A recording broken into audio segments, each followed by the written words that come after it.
तो आप सबका वेलकम है इंस्पेक्ट डेली में।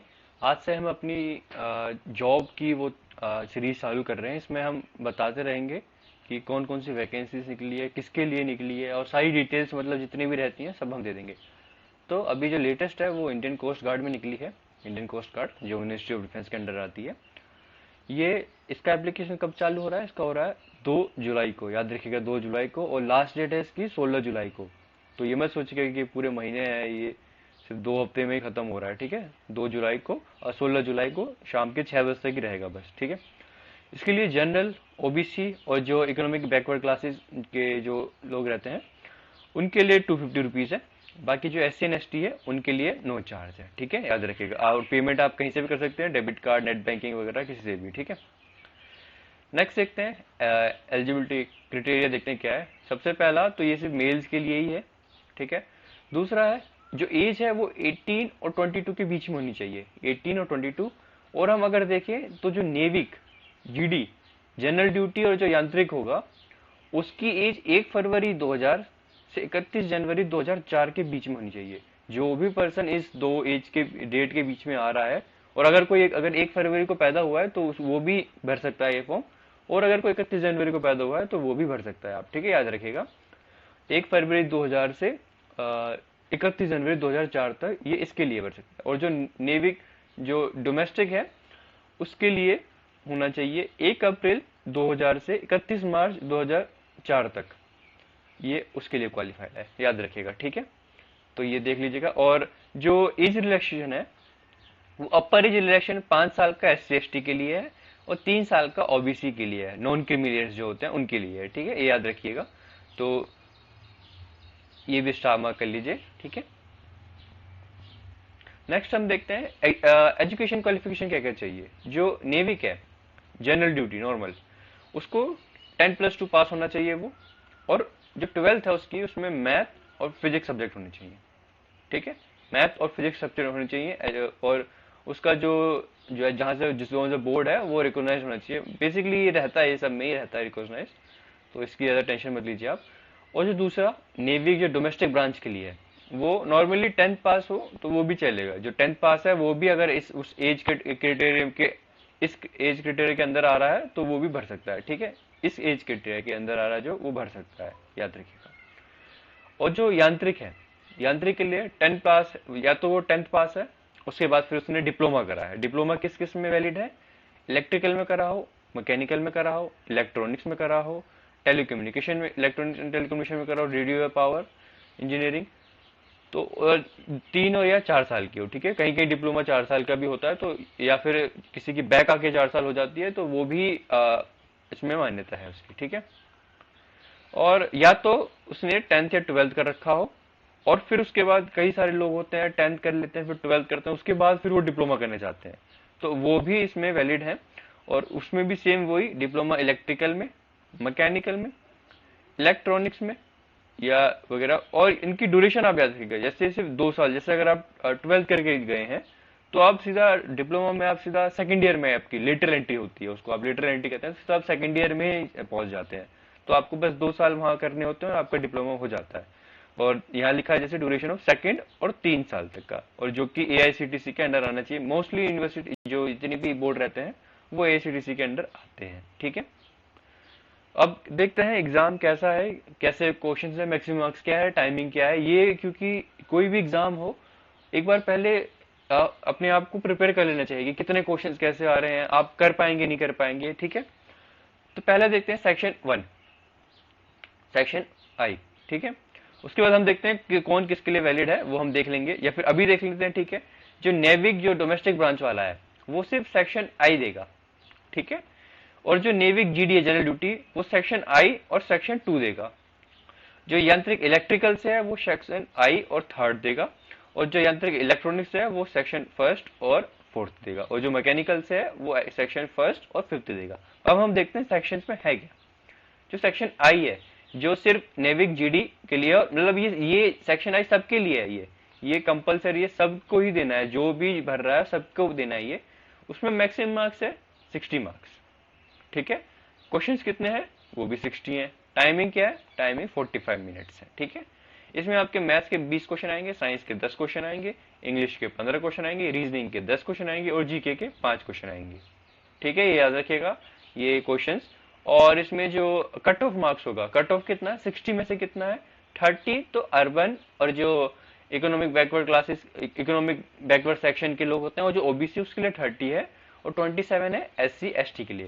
सिलेबस क्या होगा, सिलेबस एक तो मैं अभी जो PDF होगी वो मैं लिंक में डिस्क्रिप्शन में डाल दूंगा, और जो आप 10th में पढ़ रहे हैं नॉर्मली 9th और अगर 10th का भी आप पढ़ लेते हैं तो उसी में से मोस्टली आता है। ठीक है, अगर आपको और भी पढ़ना है तो आप 8, 9, 10 की NCERT पढ़ लीजिए बस। मैथ्स की NCERT, साइंस की NCERT और जीके, ये 3 तो आपको अलग ही रखना पड़ेगा। मैथ्स और साइंस आप NCERT से कर सकते हैं, बाकी इंग्लिश, रीजनिंग और जीके उसके लिए आप वेरियस सोर्सेज हैं, वो मैं आगे बताऊंगा कभी। अब बात करते हैं सेक्शन 2। सेक्शन 2 किसको देना है, सेक्शन 2 देना है जो नेवी GD वाला है, ठीक है, जनरल ड्यूटी वाला, उसको सेक्शन 2(1) भी देना है और 2 भी देना है, उसको दोनों देने हैं उसको। उसके लिए मैक्सिमम मार्क्स क्या है, उसके लिए मैक्सिमम मार्क्स है सेक्शन 2 में 50 मार्क्स का उसका होगा, और टाइमिंग उसके 50 क्वेश्चन ही होंगे और टाइमिंग उसका 30 मिनट होगा। मैथ्स के 25 क्वेश्चन और फिजिक्स के 25 क्वेश्चन। देखिए आपने इसकी, अब इसकी एलिजिबिलिटी क्राइटेरिया देखी तो उसमें भी साफ लिखा था कि 10+2 विद मैथ्स एंड फिजिक्स। ठीक है, और कट ऑफ मार्क्स क्या है 50 में से 20 है अर्बन और EWS और OBC के लिए, और 17 है SC ST के लिए। सिलेबस क्या है, क्लास 12 का मैथ और फिजिक्स। देखिए मैं आपको यही सजेशन दूंगा, अगर आप ये इस सेक्शन में आ रहे हैं, मतलब अगर आप भर रहे हैं नेवी GD के लिए, तो आप बेसिकली 10th का जो 9th और 10th की है, अब सबसे पहले वो NCERT करिए, भले ही वो मैथ में हो, भले ही वो फिजिक्स में हो और भले ही वो मैथ्स में हो। पहले एक बार आपने वो कर लिया, आपका बेस तैयार हो जाएगा। उसके बाद आपकी मर्जी है आपको 11th 12th करना है या नहीं। आपको वैसे तो मैं यही सजेशन दूंगा कि आपको करना चाहिए, लेकिन मैं अगर आप देखिए फिजिक्स की सिर्फ 2 बुक है, 9th की एक बुक हो गई, और मतलब कंबाइंड ही रहती है बुक तो वैसे तीनों की, लेकिन आप फिजिक्स के ज्यादा से ज्यादा 6, 5, 10 चैप्टर्स होंगे। 10 चैप्टर्स आप 4-5 दिन में, नहीं तो कितने दिन में आप खत्म कर देंगे, आराम से खत्म कर देंगे इसको। सेम मैथ्स का ही है, ठीक है, तो आप इसमें थोड़ा ध्यान दीजिएगा सेक्शन 2 वाले में। अब बात करते हैं जिन्होंने डिप्लोमा करा है, सेक्शन 3। इनको भी, जो भी अब यांत्रिक वाले हैं उनको सेक्शन 1 भी देना है और उसके बाद सेक्शन 2 भी देना है। ठीक है, याद रखिएगा। इसमें मैक्सिमम मार्क्स कितना है 50 है, और टाइमिंग क्या है, और क्वेश्चंस कितने, वही 50 है, टाइमिंग क्या है 30 मिनट है। इलेक्ट्रिकल इंजीनियरिंग के सारे क्वेश्चंस आएंगे, जितने भी आपने अपने डिप्लोमा पर हैं सब आएंगे। जो सिलेबस होगा मैं वो अभी डिस्क्रिप्शन में डाल दूंगा। कट ऑफ मार्क्स क्या है उसकी 20 और इसकी 17। ठीक है, और डिप्लोमा लेवल वो डिप्लोमा लेवल सिलेबस होगा सेम। जो सेक्शन 4 किन के लिए है, जो इलेक्ट्रॉनिक्स से, जिन्होंने इलेक्ट्रॉनिक्स से भरा है, उसके लिए भी सेम वही मैक्सिमम मार्क्स 50 है, क्वेश्चन 50 है, टाइमिंग 30 है, कट ऑफ मार्क्स 20 है, और 17 उनके लिए है जो SC ST है। Electronics and engineering 50 question. ठीक है, याद रखिएगा। और वो भी सिलेबस सेम, वही सेम जो है वो मैकेनिकल इंजीनियरिंग वाले को भी सेम है। तो आप इसमें समझ गए। और पास दोनों में अलग अलग पास होना है, जैसे ये नहीं कि किसी का जो नॉर्मल सेक्शन I में जिसका वो अच्छे मार्क्स आ गए, उसके मतलब उसके 35 आ गए।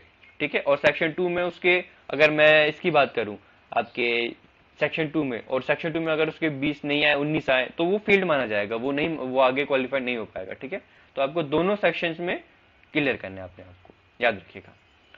अब बात करते हैं हम, माफ कीजिए आगे पहुंच गया थोड़ा। अब बात करते हैं स्टेज 2 में क्या होगा। मैं पेन ले लेता हूं। स्टेज 2 में क्या होगा हम ये देख लेते हैं।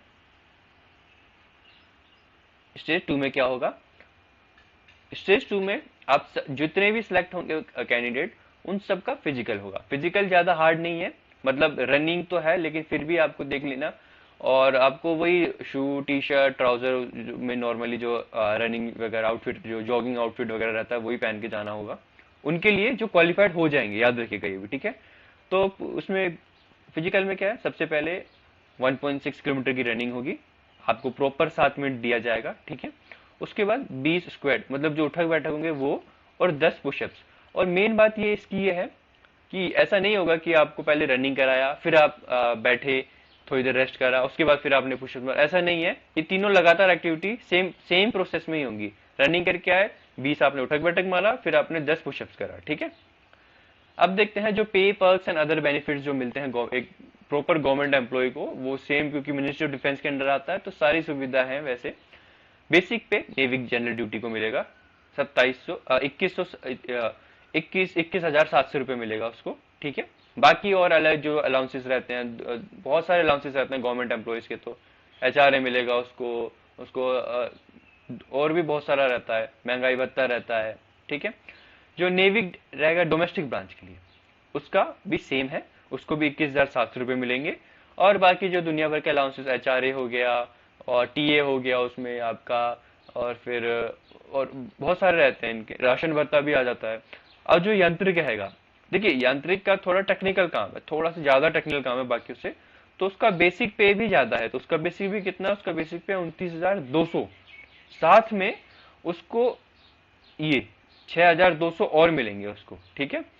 और साथ में अदर अलाउंसेस मिलेंगे। और जैसे अब किसी की जैसे पोस्टिंग कोई हार्ड एरिया में है तो उसका भी अलग से पैसा मिलेगा, मतलब ये सब जोड़ जोड़ के सैलरी अच्छी है। बाकी गवर्नमेंट जॉब है, सबकी सैलरी इसमें अच्छी रहती है, ठीक है। बाकी तो इसमें सारे वही अदर बेनिफिट्स हैं, जैसे छुट्टी के जो गवर्नमेंट के रूल्स रहते हैं, वो मेडिकल रूल्स जो आपकी फैमिली को, आपके जितने भी डिपेंडेंट है उनको कवर करेगी, वो सब।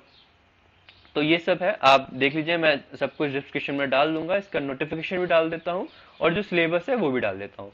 और लिंक मैं तब डालूंगा जब इसका खुल जाएगा, 7 जुलाई को खुलेगा, तो मैं इसका लिंक भी डाल दूंगा।